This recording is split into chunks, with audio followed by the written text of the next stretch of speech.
ሃሌሉያ። ዛሬ እንግዲህ ዘሌዋውያንን ከጀመርን 7ኛ ቀናችን ነው። 21 ምዕራፍን በ7 ቀን አንብበናል። 3 ምዕራፍ አንብበን አሁን 2 ቀን የቀረን ማለት ነው። 27 ምዕራፍ ስለሆነ ያለው በ9 ቀን ነው የሚያልቀው ዘሌዋውያን።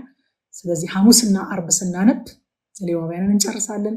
ቅዳሜ እንደ ጌታ ፈቃድ ዘሁልቁ ላይ እንገባለን ማለት ነው። ጌታ ይመስገን። ምዕራፍ 19 አሁንም ስለ ቅድስና ነው የሚቀጥለው። እንግዲህ ዘሌዋውያን ታግሰን የምንማረው የቅድስናና የአምልኮ መጽሐፍ ነው ብለናል ስንጀምር ስለ ቅድስና ነው። ገና አሁንም ከዚህ በኋላም ስለ ቅድስና ይናገራልና ቅድስና እግዚአብሔርን አፕሮች የምናደርግበት ወይም እግዚአብሔርን ትሪት የምናደርግበት ከእግዚአብሔር ጋር ያለን ግንኙነት ብቻ ሳይሆን ቅድስና ሰዎችን የምንይዝበትን መንገድ ያካተተ ህይወት ነው። አሁን እዚህ ጋር በአብዛኛው የሚናገረው ከሰዎች ጋር ስላለ ግንኙነት ነው። ሰዎችን እንዴት ትሪት ማድረግ እንዳለብን ነው ምዕራፍ 19 አብዛኛውን የሚናገረው። እና ደግሞ በጣም በተደጋጋሚ የተጠቀሰ አንድ ቃል አለ፣ እኔ እግዚአብሔር ነኝ የሚል ማለት ነው። ቅድስና የሚጀምረው እግዚአብሔርን ከማወቅ እኔ ቅዱስ እንደሆንኩ ቅዱሳን ሁኑ ይላል። እግዚአብሔርን ማወቅ እንጂ ወገኖቼ ሃይማኖት ሰውን አይቀድስም።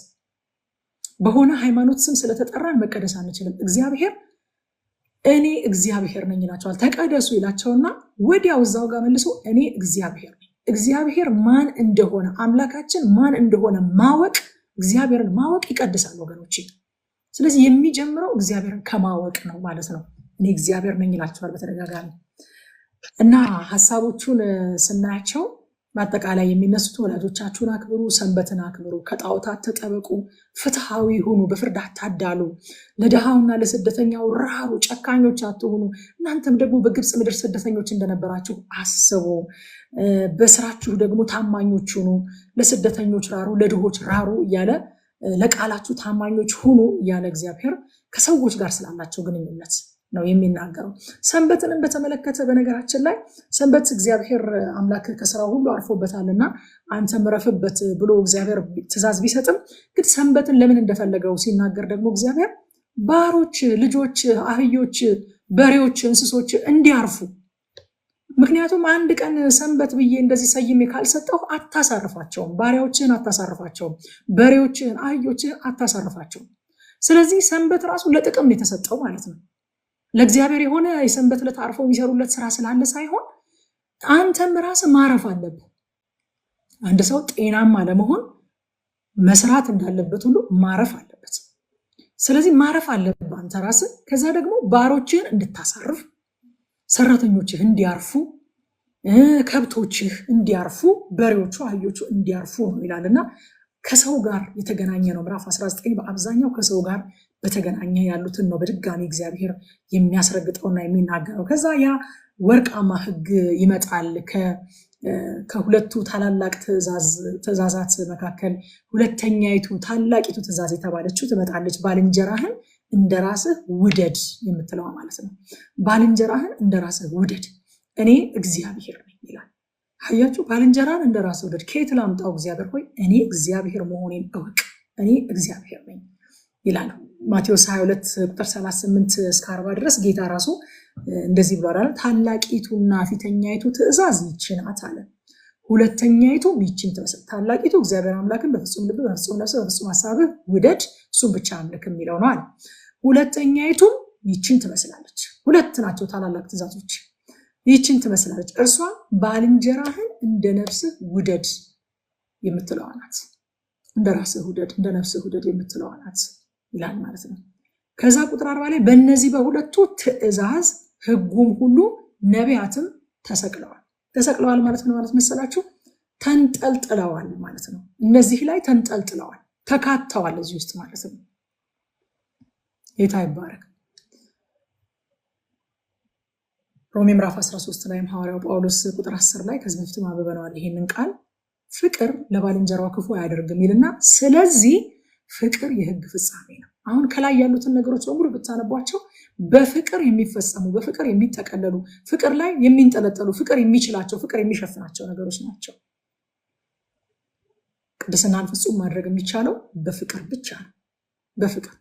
በፍቅር ካልሆነ ፍጹም ሊሆን አይችልም በአጠቃላይ። ስለዚህ ዘሌዋውያን 19 ላይ ያሉት ትእዛዛት ሁሉ በፍቅር የሚፈጸሙት ናቸው። ሄዳችሁ ብታያቸው በፍቅር የሚፈጸሙ ናቸው ትእዛዛቶቹ በሙሉ። ቅድስና ንግግራችንን፣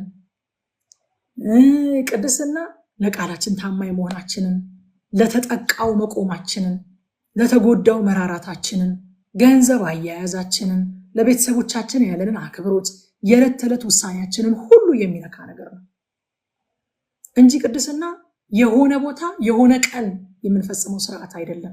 ለምሳሌ እሁድ የቤተክርስቲያን ቅጥር ግቢ ውስጥ ወይም የቤተክርስቲያን መድረክ ላይ የምንቆም ቀን የቤተክርስቲያን መድረክ ላይ የምንፈጽመው ነገር አይደለም። ቅድስና ሁለንተናችንን የሚዳስስ ነገር ነው። ሰዎችን እንዴት ነው ትሪት የምናደርገው? ድሃን እንዴት ነው ትሪት የምናደርገው? ከኛ በኑሮ በእውቀት በአድቫንቴጅ በተለያየ ነገር ያነሰን ሰው እንዴት ነው ትሪት የምናደርገው? እሱን ሁሉ የሚያካትት እሱን ሁሉ የሚያጠቃልል እንደሆነ ቅድስና ከዘሌዋውያን ምዕራፍ 19 ላይ እናያለን ማለት ነው።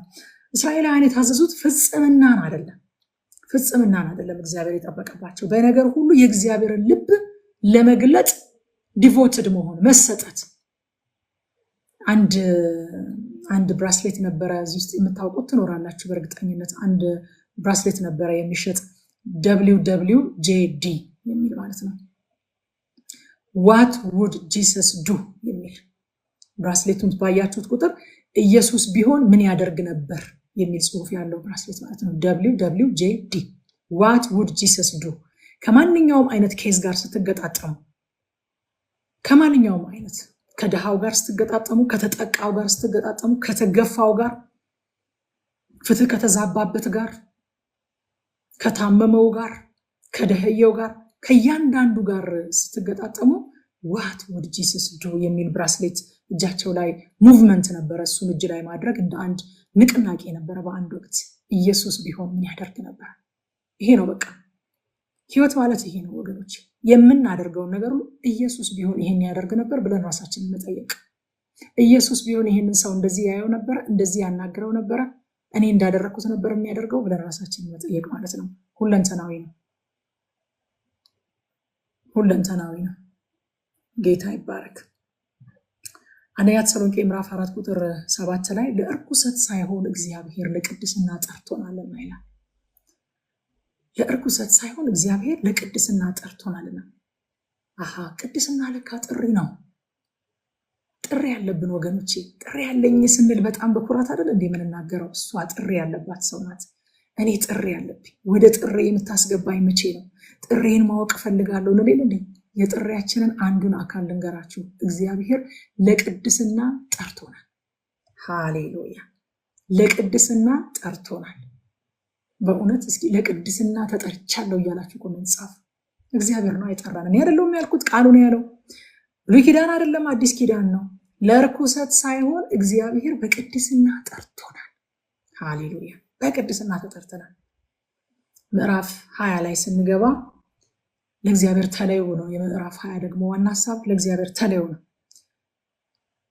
የሚያነሳቸው ነገሮች በዛ አካባቢ ያሉ አህዛብ የሚያደርጓቸው፣ በዙሪያቸው ያሉ አህዛብ ያለ ገደብ የሚያደርጓቸውን ነገሮች እያነሳ እናንተ ግን ለእግዚአብሔር ተለዩ፣ ለእግዚአብሔር ተለዩ ይላቸዋል። ልጅን ከመሰዋት ለእግዚአብሔር ተለዩ። በዙሪያቸው የነበሩ አህዛብ ለሞሎክ ልጆቻቸውን ይሰዉ ነበረ። ልጅን ከመሰዋት ተለዩ። ከዝሙት ኃጢአት ተለዩ። ለማን? ለእግዚአብሔር። ከባዕድ አምልኮ መናፍስትን ከመጥራት ተለዩ። ለማን? ለእግዚአብሔር። ለእግዚአብሔር ተለዩ። ያለ ገደብ ይደረግ ነበር። ትላንትና ብያቸዋለሁ። አዲስ ኃጢአት የለም። በዙሪያቸው ባሉ አሕዛብ እነዚህ ነገሮች ያለ ገደብ የሚደረጉ ነገሮች ነበሩ። ቁጥር 26 ላይ እግዚአብሔር እንደዚህ ይላቸዋል፣ እኔ እግዚአብሔር ቅዱስ ነኝና ለእኔ ትሆኑ ዘንድ ከአሕዛብ ለይቻችኋለሁ እና ቅዱሳን ትሆኑልኛላችሁ። እኔ ቅዱስ ነኝ፣ ለእኔ እንድትሆኑ ከአሕዛብ ለይቻችኋለሁ፣ እናንተ ደግሞ ለእኔ ቅዱሳን ትሆኑልኛላችሁ ይላቸዋል። እኔ እግዚአብሔር ነኝ የሚለውን እግዚአብሔር ደጋግሞ የሚናገረው ለምንድነው ታውቃላችሁ ወገኖቼ? ሰዎች አማልክቶቻቸውን ነው የሚመስሉት። አማልክቶቻቸውን የሚያመልኩትን ነው የሚመስሉት። ያ ነው ሞዴላቸው። ቲቶን እያጠናን ነው እንደምታውቁት፣ ከረቂቅና ከሄርሜ ጋር ቲቶን እያጠናን ነው እና ዩቲዩብ ቻናል ላይ ታገኙታላችሁ የምትፈልጉ። እዛ ላይ ረቂቅ ምን እያለችን ነበረ? በዛ በቀርጤስ አካባቢ ያሉ ሰዎች ውሸታሞች፣ አራዊቶች፣ ሆዳሞች፣ ሰነፎች ናቸው ይላል እና በጣም ነው የሚደንቀው። እና በውሸታቸው ደግሞ ምንም የማያፍሩ ናቸው። እና ምንድነው ይሄ ነገር ብላ ታሪካዊ ዳራ ማጥናት በጣም ትወዳለች ረቂቅ። እና ታሪካዊ ዳራውን ስታጠና ቀርጤስ ውስጥ የሚመለክ ዙስ የሚባል አምላክ ነበረ። እና ያ ዙስ የሚባል አምላክ በምን ይታወቅ ነበረ? እሱ ራሱ በውሸቱ ይታወቅ ነበረ። በጣም ፐርፌክትሊ በመዋሸት ማለት ነው። በጣም በቃ ትሪክ በማድረግ የታወቀ ነበረ። እና ያንን ውሸቱን እየዋሸ ሴቶችን ለዝሙት ያባብል ነበረ፣ ያታልል ነበረ፣ ይሰርቅ ነበረ። እና ይህንም ደግሞ አያፍሩበትም። እንዴት ሰክሰስፉሊ ይዋሽ እንደነበረ፣ እንዴት ሰክሰስፉሊ በስኬታማነት ያታልል እንደነበረ በኩራት ይተርኩለት ነበር። ይህንን ታሪኩን በኩራት ያወሩለት ነበረ የቀርጤስ ሰዎች። አያቸው፣ የቀርጤስ ሰዎች ባህሪያቸው ሲጠና ስር መሰረቱ ዙስ ነው። የሚያመልኩትን አምላክ ነው የሚመስሉት።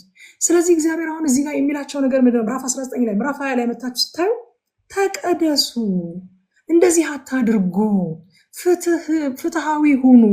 ለምን? እኔ ፍትሃዊ ነኝ፣ እኔ እግዚአብሔር ነኝ ሲል እኮ ሁኑ ያላቸውን ነገር እኔ ነኝ እያለ እግዚአብሔር ያልሆነውን ነገር ሁኑ አይልም። ሰው አምላኩን የሚመስለው ወይንም ደግሞ አምላኬ እግዚአብሔር ነው እያለ እግዚአብሔርን የማይመስል ሰው እግዚአብሔርን ከቶ አላወቀውም ነው የሚለው መጽሐፍ ቅዱስ። ከቶ አላወቀውም። ለምን? ሰው የሚያመልከውን ነው የሚመስለው። ስለዚህ ነው እግዚአብሔር ከሱ ጋር መተዋወቅ እንደሚቀድም የሚነግራቸው። እኔ እግዚአብሔር አማልክታቸውን ነው ሰዎች የሚመስሉት። የእስራኤል አምላክ ግን ቅዱስ ስለሆነ ህዝቡን ለቅድስና ጠርቷል። እኔ ቅዱስ ነኝ ይላቸዋል በጣም በተደጋጋሚ። ለምንድን ነው የምንቀደሰው? እግዚአብሔር ሆይ እኔን መምሰል ስላለባችሁ ነው። የኔ ተከታዮች አይደላችሁ እንዴ? የኔ ህዝብ አይደላችሁ እንዴ? እኔን መምሰል አለባችሁ። እኔ ቅዱስ ነኛ። ለምንድነው በፍትህ የምንፈርደው? እኔ በፍትህ ስለምፈርድ። ለምንድነው ማናደላው? ድሃውን ፊታችንን የማንመልስበት ለምን? እኔ እንደዛ ስለማላደርግ። አያችሁ፣ ሰው የሚያመልከውን ያንን ይመስላል። አማልክቶቹን ነው የሚመስለው። እስራኤልም አምላኳን እንድትመስል ተጠርታለች። አምላኳን እንድትመስል እግዚአብሔር ነኝ እያለ በተደጋጋሚ ይነግራታል ማለት ነው። ወገኖች፣ የዚህ ስፍራ ላይ እግዚአብሔር ኃጢአት ላይ የሚፈርደው ፍርድ ምዕራፍ 20 ላይ እጅግ በጣም የሚያስደነግጥ ነው። በጣም የሚያስደንቅ ነው። እንደው ዛሬ እዚህ ነገር ላይ ትንሽ ነገር ማለት እፈልጋለሁ። ኃጢአትን ቀላል ስህተት አድርጎ ማሰብ ትክክል አይደለም። መጽሐፍ ቅዱስ አይለውም። አሁን ኃጢአት በየስፍራው የዳቦ ስም ወጥቶለት ስህተት ተብሏል። ስህተት የዳቦ ስም ወጥቶለት መጽሐፍ ቅዱስ የሚጠራው ስሙ ኤክስፓየር አድርጎ ይሁን እግዚአብሔር ከዛ በኋላ ሌላ መጽሐፍ አጽፎ ይሁን አናውቅም፣ ግን ስሙ ተቀይሮ ኃጢአት ስህተት ተብሏል። የስህተት ኃጢአት ይኖራል።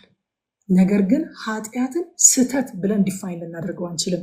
ቀላል ስህተት አድርገን እንድናየው የተሰራብን ነገር ነው። አይምሯችን ላይ እየተሰራ ያለ ስራ አለ። እየተሰራ ያለ ትልቅ ነገር አለ አይምሯችን ላይ። እንደዛ ብለን እንድናስበው ተፈልጎ ማለት ነው። ስለዚህ እንደዛ አድርጎ ማየት ትክክል አይደለም። ኃጢአትን ማየት ያለብን እንዴት ነው ካላችሁ፣ ቀላል ነው። እግዚአብሔር እንደሚያየው ኃጢአትን ማየት ያለብን እግዚአብሔር እንደሚያየው ነው።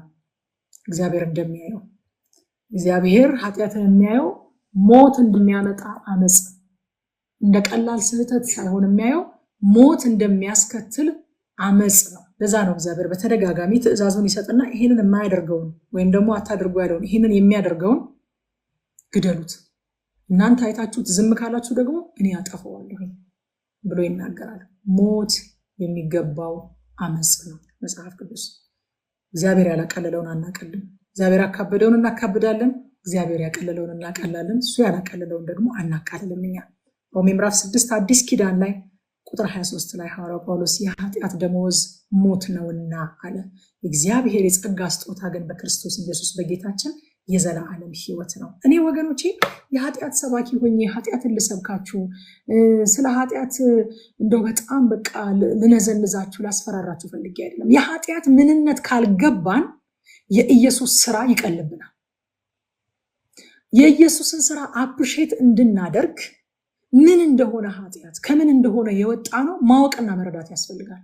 ምን እንደሆነ የተከፈለልን ዕዳ ከምን እንደሆነ የዳን ነው፣ ከምን አይነት ባርነት እንደወጣን ከስህተት አይደለም የመለሰን።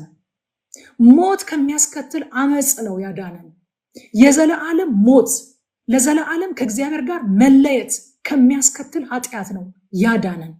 ከአመፅ ነው ያወጣን፣ ከጨለማ ነው ያወጣን፣ ከሞት ነው ያወጣን። ስህተት አይደለም። ሞት የሚያስከትል አመፅ ነው። ሞት አምጥቶብን ነበረ። በአንዱ አለመታዘዝ ሞት ወደ ዓለም ሰተት ብሎ ገብቶ ነበረ። በአንዱ መታዘዝ ደግሞ ህይወት፣ የጽድቅ ስጦታ፣ ጸጋ በዛልን። እኛ እዚህ ቦታ ላይ የምንማረውን ነገር ሁሉ የምንማረው ኢየሱስን ለማየት ነው። ኢየሱስን አፕሪሼት ለማድረግ ነው። የህግ ሰባኪዎች አይደለንም፣ የኃጢአት ሰባኪዎች አይደለንም። ኃጢአት ስህተት እንዳለው ነገር እናውቃለን፣ መጽሐፍ ቅዱስ ስለሚለው ማለት ነው። እግዚአብሔር ስላለው፣ እግዚአብሔር እንደሚያየው እናየዋለን፣ እግዚአብሔር እንደሚጠራው እንጠራዋለን። በመጽሐፍ ቅዱስ ስሙ እንጥራው፣ ግድ የላችሁም። እንደዛም ጠርተነው በሆነ እንኳን ስም ቀይረንለት፣ እንኳን ሌላ የዳቦ ስም አውጥተንለት፣ እንኳን ቀለል አድርገ ነው፣ እንኳን እሳ አጠጋግተ ነው፣ እንደዛም ጠርተነው እኮ ትውልዱን እየነጠቀን ነው ወገኖች። ስለዚህ በመጽሐፍ ቅዱስ ስሙ እንጥራው። ያንን የምናደርገው ግን ኢየሱስን አፕሪሼት እንድናደርግ ነው። የኢየሱስ ስራ እንዲገባን ነው። ኢየሱስ ከምን እንዳወጣን እንድናውቅ ነው። ወደ ትፋታችን እንዳንመለስ ነው። ምን እንደሆነ አውቀን፣ ከየት እንደመጣን አውቀን፣ ምን ያክል ቆሻሻ እንደሆነ ተረድተን፣ እግዚአብሔር እንዴት እንደሚጸየፈው ካወቅን አንደኛ በጣም ግሬትፉል እንሆናለን። አሁን ስለተቀበልነው ህይወት፣ ኢየሱስ ስለሰራልን ስራ በጣም ግሬትፉል እንሆናለን። ሁለተኛ ደግሞ ወደ ትፋታችን ደግመን አንመለስም። ትፋት መሆኑን እናውቃለን፣ ስህተት እንዳልሆነ እናውቃለን።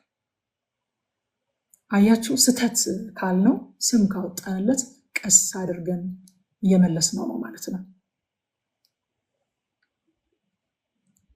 ትንቢተ ኢሳይያስ ምዕራፍ 53 ቁጥር 5 እርሱ ግን ስለ መተላለፋችን ቆሰለ፣ ስለ በደላችንም ደቀቀ፣ የደህንነታችን ተግሳጽ በሱ ላይ ነበረ፣ በእርሱ ቁስለኛ ተፈወሰን ይላል። ወዳጆቼ ኃጢአት ምንድን ነው?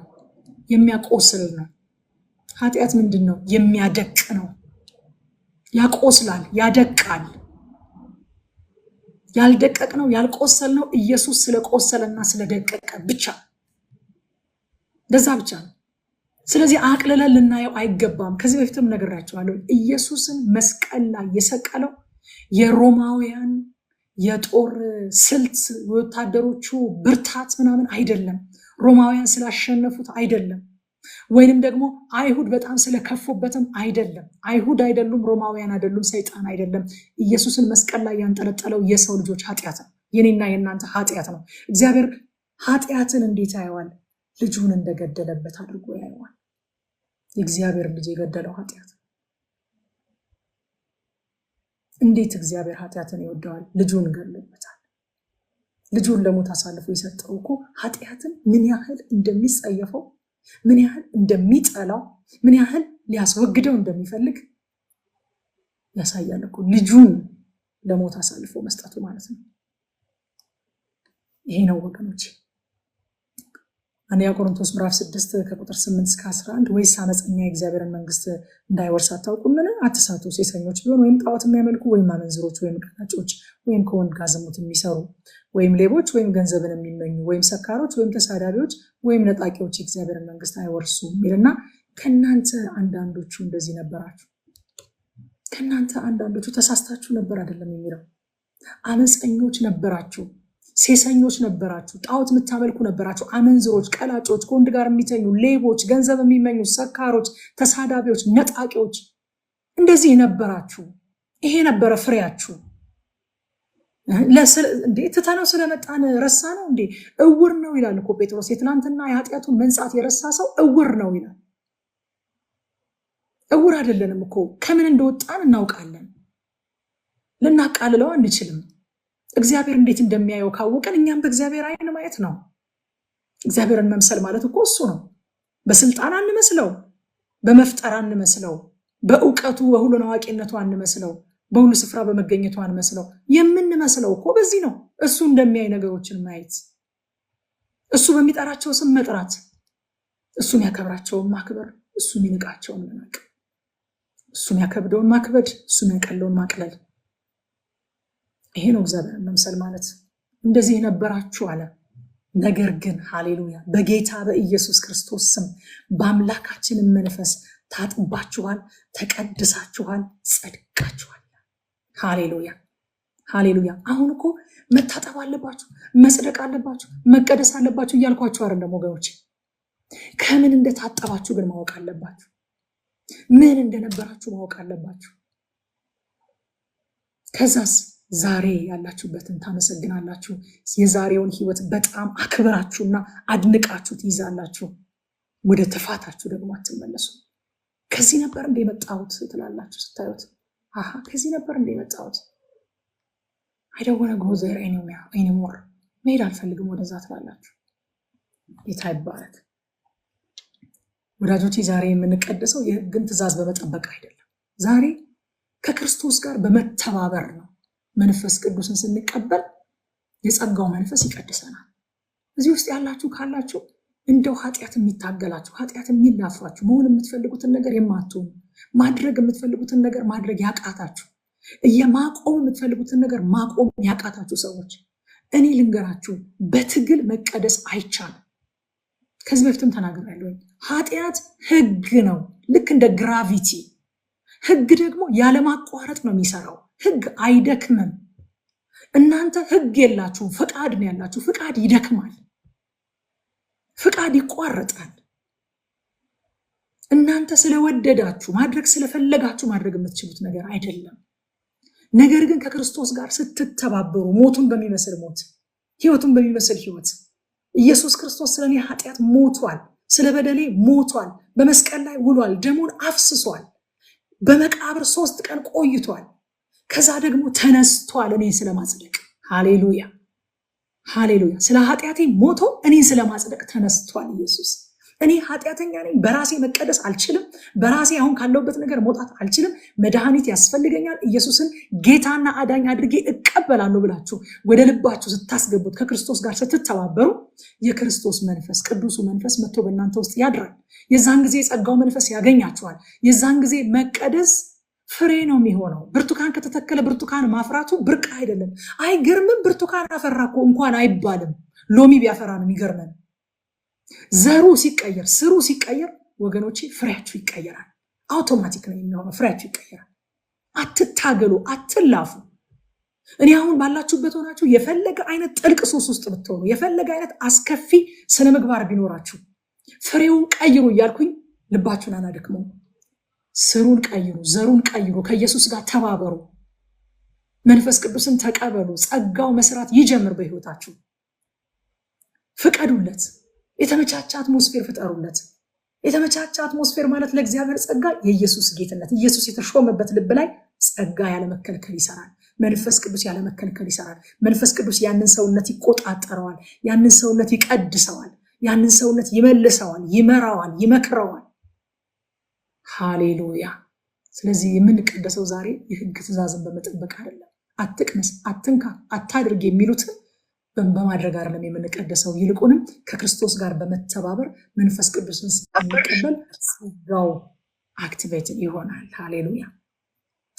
ቁጥር 8 ላይ በብሉይ ኪዳን ራሱ ቁጥር 8 ላይ እግዚአብሔር ምን አለ? ስርዓቴን ጠብቁ አድርጉትም፣ እኔ የምቀድሳችሁ እግዚአብሔር ነኝ አለ። ሃሌሉያ። እኔ የምቀድሳችሁ እግዚአብሔር ነኝ።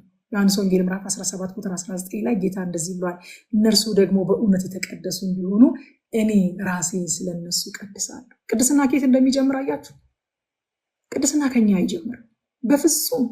ከንቱ ልፋት አይተነዋል አይደል? የፈሪሳውያን ቅድስና ከሰው የሚጀምር ቅድስና ማለት የፈሪሳውያን ቅድስና ነው፣ የሰዱቃውያን ቅድስና ነው። ቀሚሳቸውን አስረዝመው በኖራ የተለሰነ መቃብር መስለው በውስጣቸው ግን የሞተ ነገር ይዘው፣ የሚሸት ነገር ይዘው፣ ቅሚያ፣ ዝሙት፣ ቅናት፣ ጥላቻ፣ ክፋት በውስጣችሁ ሞልቶባችኋል ይላቸዋል። ላያችሁ ግን ቀሚሳችሁን አስረዝማችሁ አትንካ፣ አትቅመስ የሚለውን ሕግ እየጠበቃችሁ ስትሄዱ ላያችሁ በኖራ እንደተለሰነ መቃብር ሆናችኋል ይላቸዋል። እግዚአብሔር ግን ምን አለ? የምቀድሳችሁ እኔ እግዚአብሔር ነኝ አለ። እዛ ጋር ጌታ ደግሞ እዚህ ጋር ምን አለ? ኦ ሃሌሉያ! ኢየሱስ እንዴት ቢዩቲፉል ነው ወገኖች፣ እንዴት ውብ ነው ኢየሱስ። መቀደስ ብቻ አይደለም ማለት መጀመሪያ እኔ ራሴን ስለነሱ እቀድሳለሁ። ምንም የሚቀደስ ነገር ኖሮት እኮ አይደለም።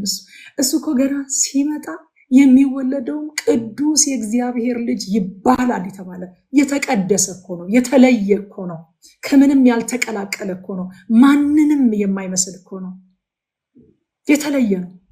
ቅዱሱ የሚለው ራሱ መጽሐፍ ቅዱስ ከዚህ በፊት አይተነዋል አይደለ? ቅዱሱ ካለ መጽሐፍ ቅዱስ እኔን አይደለም እናንተን አይደለም። ቅዱሱ ካለ ኢየሱስ ክርስቶስን ነው። ሌላው ስሙ ነው።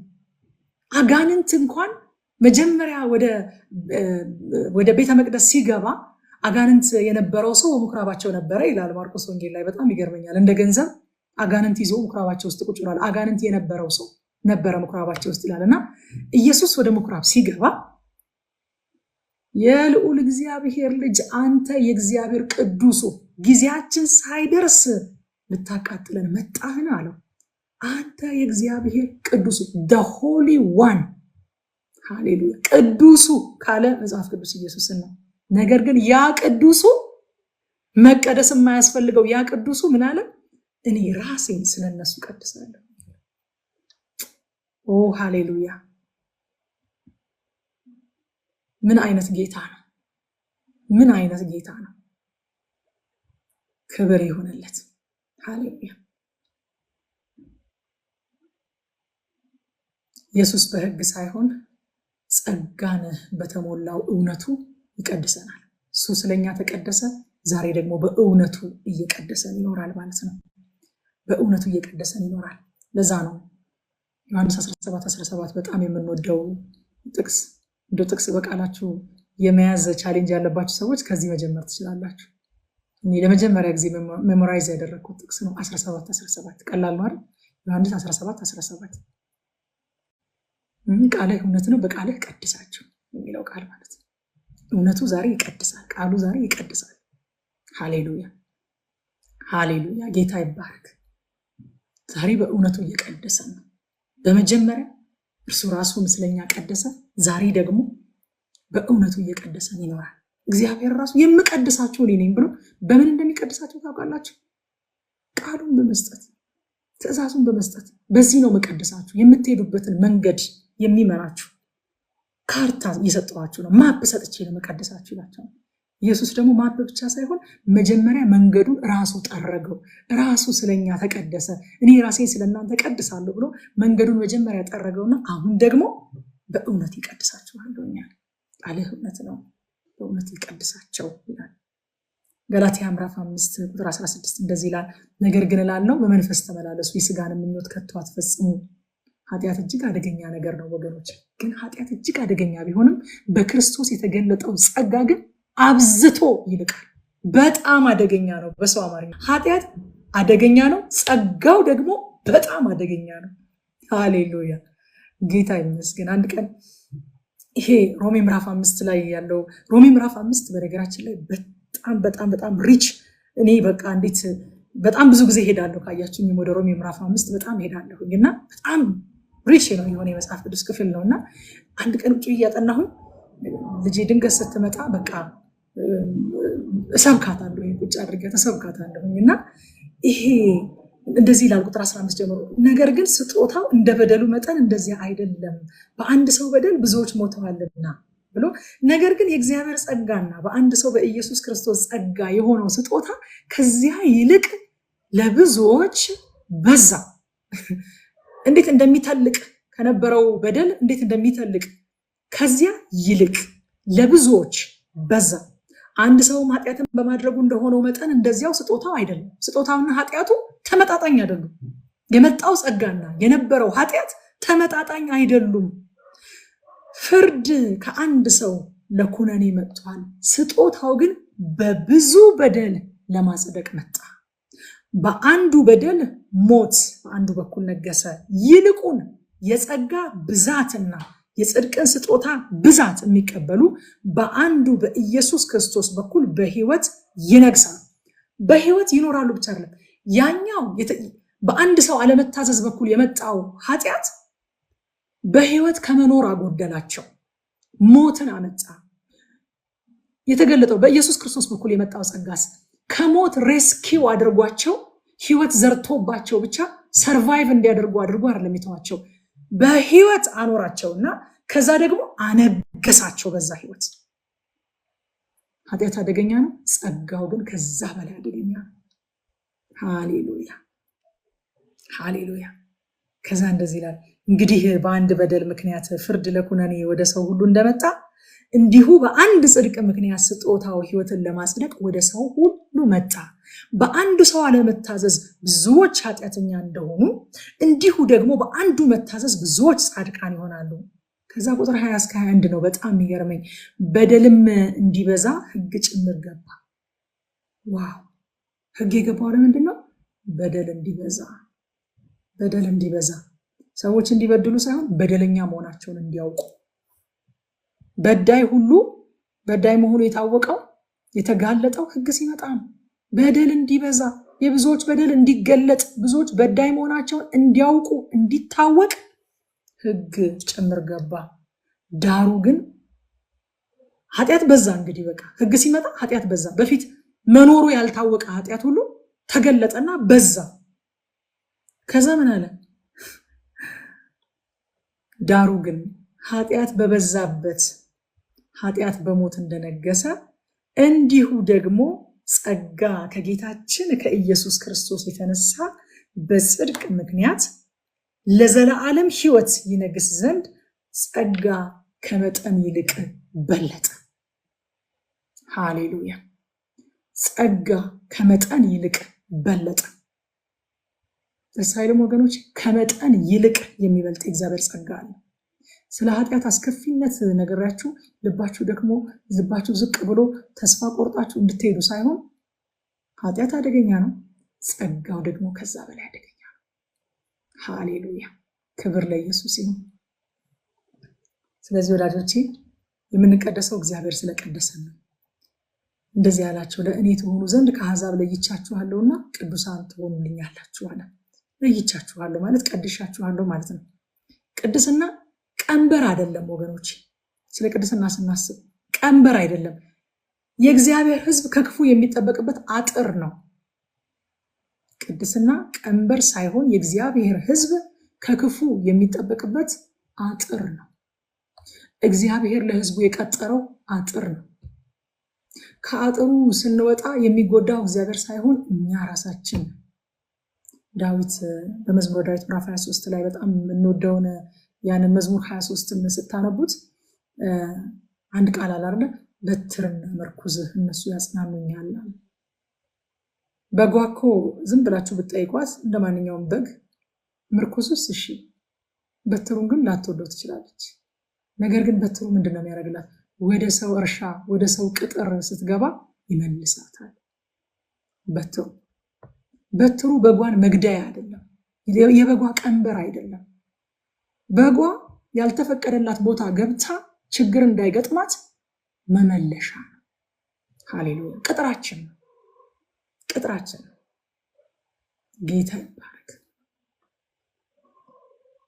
ምዕራፍ 21 ከዛ ለካህናቱ የተሰጠውን ትእዛዝ እናገኛለን። ስለ ንጽህና፣ ስለ ሐዘን፣ ስለ ጋብቻ፣ በአካላቸው ላይ ስላለ ጉድለት፣ ነውር እግዚአብሔር ካህናቱን የሚያሳስብበት ምዕራፍ ነው። እንግዲህ በብሉይ ኪዳን እስካሁንም እያየን እንደመጣ ነው ሁሉ ነገር ፊዚካል ነው፣ ሁሉ ነገር አካላዊ ነው። ግን አካላዊ ሆኖ የሚቀር አይደለም።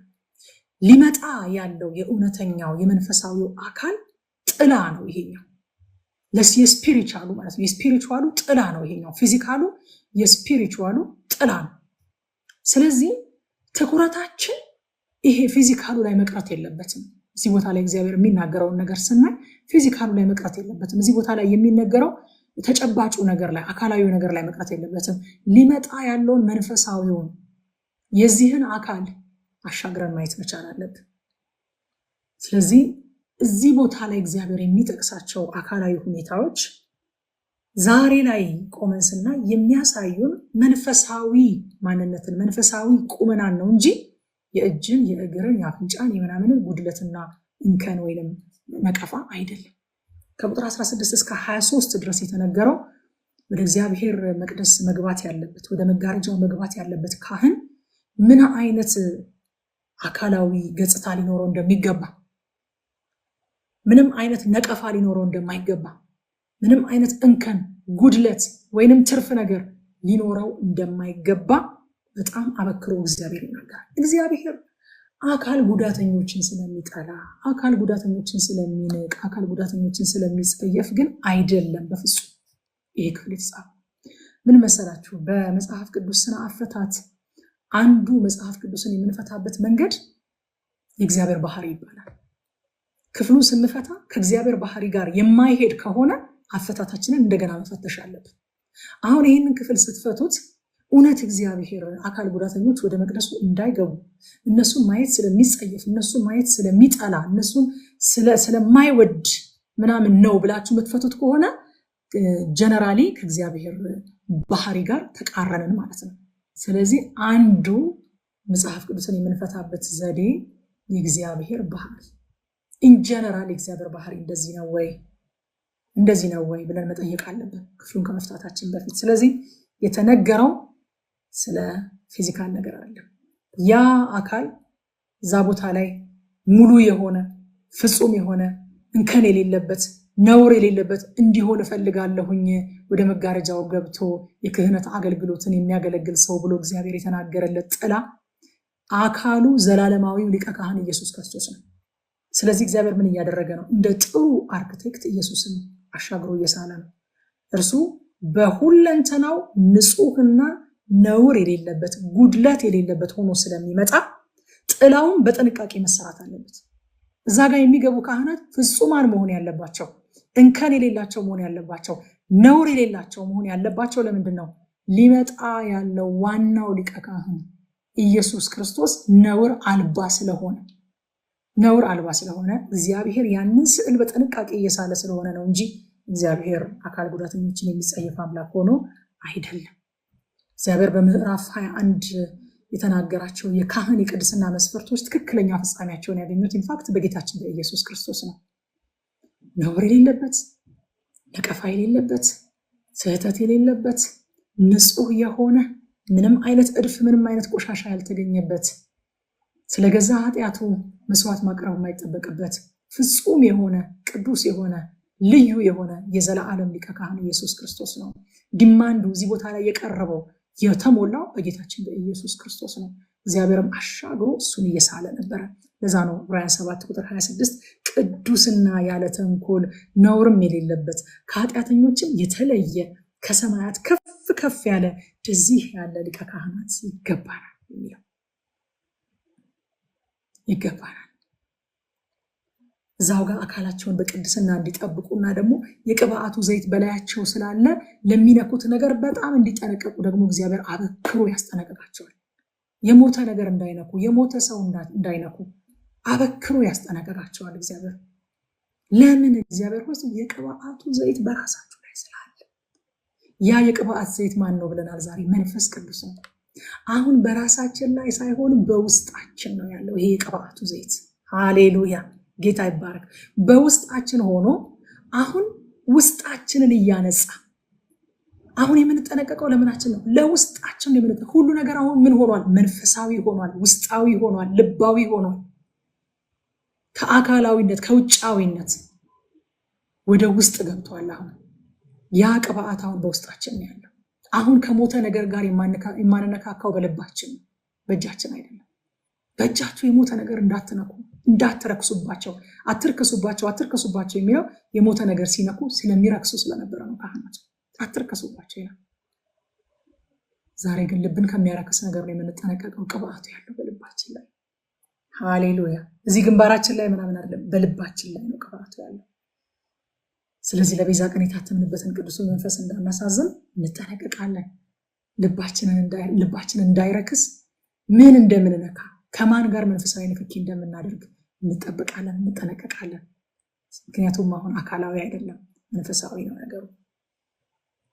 ጌታ ይመስገን። ማቴዎስ ወንጌል ምዕራፍ 5 ቁጥር 8 ላይ ልበ ንጹሖች ብፁዓን ናቸው አለ ጌታ፣ እግዚአብሔርን ያዩታልና። እነዛ ካህናት እጃቸውን የሚያነጹት፣ እግራቸውን የሚያነጹት፣ ልብሳቸውን የሚያነጹት፣ ኤፉዱን የሚያነጹት ለምን ነበረ? እግዚአብሔርን ለማየት እኮ ነው፣ ወደ ውስጥ ለመግባት፣ ወደ መጋረጃው ለመግባት። ዛሬ ግን ጌታ ምን አለ? እግዚአብሔርን የሚያዩት እጃቸውንና እግራቸውን የታጠቡ ሙታንን ያልነኩ ልብሳቸውን ያጠቡ ሳይሆኑ ልበ ንጹሐን። ልባቸውን ደግሞ የሚያነጻው ማን ነው? መንፈስ ቅዱስ። ሃሌሉያ። ልበ ንጹሐን እግዚአብሔርን ያዩታል። እኔ በጣም ደግሞ ዛሬ በቃ እያየሁት የገረመኝ ነገር የብሉይ ኪዳን ሊቀ ካህን ቅድስናውን ይጠብቃል። በቃ አዝማች አስፖስብል በተቻለ መጠን ላለመነካካት፣ ላለመንካት ከጠዋት እስከ ማታ ድረስ ኮንሽስ ሆኖ ቅድስናውን ይጠብቃል። ቅድስናውን የኛ ሊቀ ካህንስ ቅድስናውን ያካፍላል። ሃሌሉያ! እየነካ ይቀድሳል። ከትላንት ወዲያ ያየ ነው ያንን ለምጻም ነክቶት ሲፈውሰው ቅድስናው እኛ እርኩሰትን የምናጋባበት ሳይሆን የእሱ ቅድስና ወደኛ የሚጋባ ያካፍላል። ቅድስናው ሃሌሉያ! አንደኛ ጴጥሮስ መልእክት ምዕራፍ 1 ቁጥር 2 እስከ 3 ድረስ ይህን አንብቤ ጨርሳለሁ። የመለኮቱ ኃይል በገዛ ክብሩና በበጎነቱ የጠራንን በማወቅ ለሕይወትና እግዚአብሔርን ለመምሰል የሚሆነውን ነገር ሁሉ ስለሰጠን በእግዚአብሔርና በጌታችን በኢየሱስ እውቀት ጸጋና ሰላም ይብዛላችሁ ይላል። ዋው! በህይወት ማኖር ብቻ አይደለም ለካ እግዚአብሔር ለመምሰል ለህይወትና እግዚአብሔርን ለመምሰል የሚያስፈልገውን ነገር ሁሉ አካፍሎናል። ህይወቱን ብቻ አይደለም። አያችሁ፣ ኢየሱስ ያካፈለን ህይወቱን ብቻ አይደለም፣ እግዚአብሔርን ለመምሰል የሚያስፈልገውን ነገር አካፍሎናል። ቅድስናውን አካፍሎናል። ሃሌሉያ! ክብር ለሊቀ ካህናችን ለኢየሱስ ይሁን። ስለዚህ ዛሬ እኛ በህግ ሳይሆን በፍቅር ተለይተናል። በፍቅር እንቀደሳለን። በፍቅር ነው የተለየነው። ቅድስናውን አካፍሎናል። ህይወቱን ብቻ ሳይሆን ቅድስናውን አካፍሎናል። ጌታ ይባረክ።